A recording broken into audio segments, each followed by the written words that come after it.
Lizzy Borden took an axe and gave her mother 40 whacks.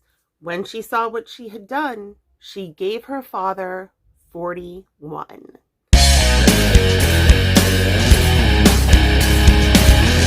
guys, welcome back for another ghost story in makeup.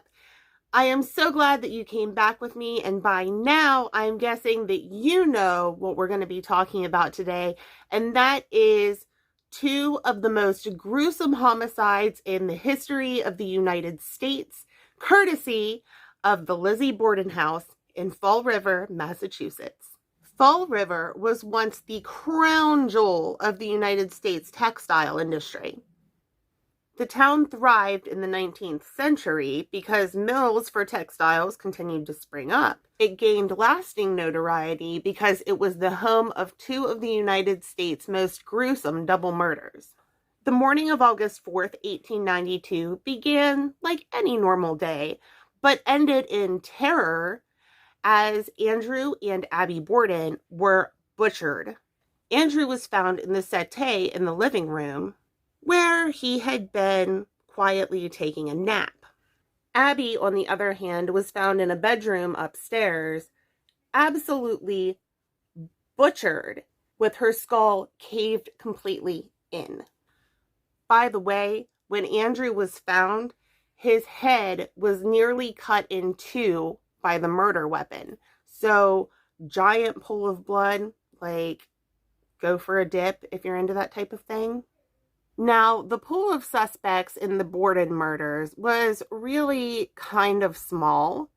See, the only people that lived in the house with Andrew and Abby was Andrew's two daughters, Emma and Lizzy, and their maid, Bridget.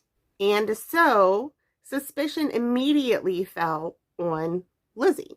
Why, do you ask? Well, Emma had been out of town at the time of the murders, and Bridget claimed to be outside washing windows when the murders occurred, which ended up being a story that was pretty easily corroborated by police. Now, that narrowed the suspect pool down to one person. Obviously, the cheese was left to stand alone, and poor Lizzy had to defend herself against accusations of murder from the town and police. And on top of the serious accusations that were flying around regarding Lizzy, she had a pretty serious hate on for her stepmother, which made her situation infinitely worse.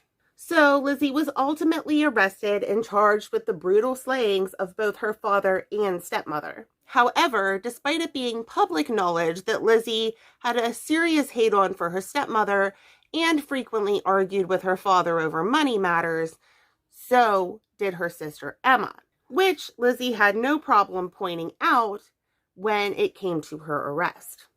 And I mean, you can't hardly blame the girl, because if my ass was going down for a double homicide, you better believe that I am taking everyone and all of y'all down with me. And beyond having the same issues with her parents as her sister did, Lizzy claimed that she was in the barn at the time of the murders and only returned later to find her father and stepmother stricken down by a seriously angry person. The prosecutors were sort of in a bad way too, because all of the evidence that they actually had was totally circumstantial at best. You know that circumstantial evidence doesn't really weigh much in a court of law. See, one of the massive problems with the prosecution's case was that at the time in 1892, fingerprinting was super popular in the UK. But the Fall River Police Department didn't think that it was reliable, and so they refused to fingerprint the hatchet that was found in the Borden's basement and was the suspected murder weapon.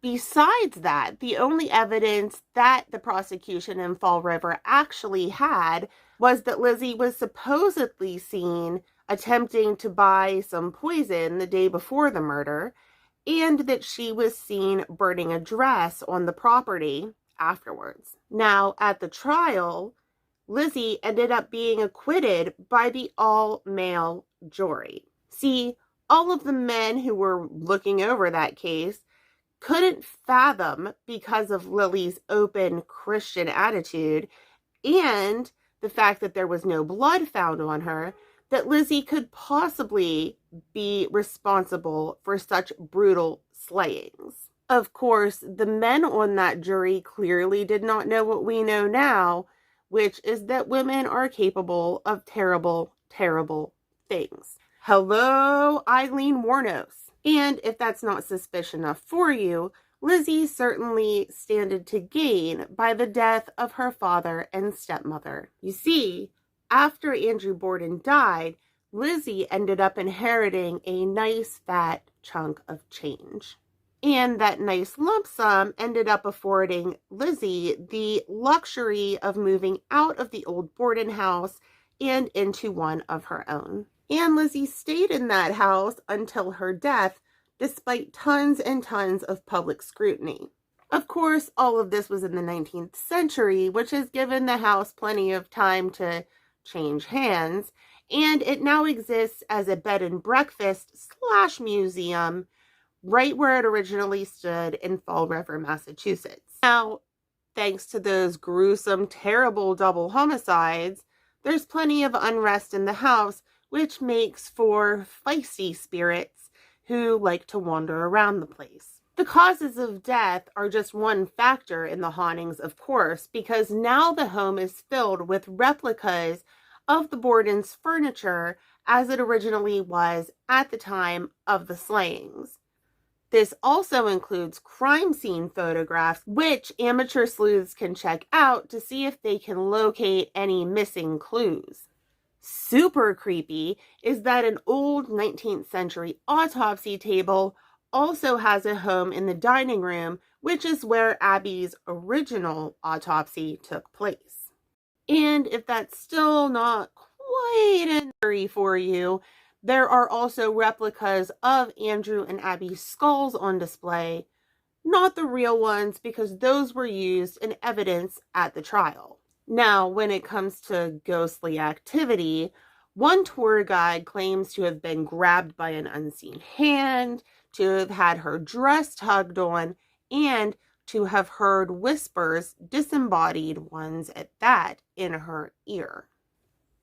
And that is just the one tour guide. Other tour guides and guests alike also claim to hear children giggling in the attic bedrooms. If you happen to be staying at the Borden house and want to be left alone by the spirits, it's also said that you can persuade them into looking over you. Apparently, even in the afterlife, Mr. Borden has a penchant for money and will happily leave you alone if you just leave a couple of coins out for him. The children in the attic, on the other hand, prefer that you leave them toys. Now, if you decide to book a room in the Lizzy Borden house, you have options. You can stay in Lizzy's room, or you can stay in the bedroom where Abby was found, bludgeoned to death.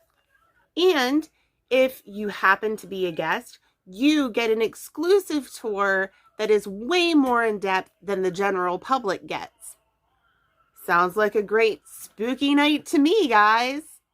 At any rate, that's all the fun that the Lizzy Borden house has to offer at this very moment. So I'm going to go put on some lashes and I'll be right back with your final look. It spurted. Can't wink. Can you wink? Alright guys, I'm back and this is our final look. Do you like it? I'm loving it. Anyway guys, I'm so glad that you hung out with me today. Remember to come back next time. Remember to always love yourself. Always be a unicorn. And I'll see you next time. Bye!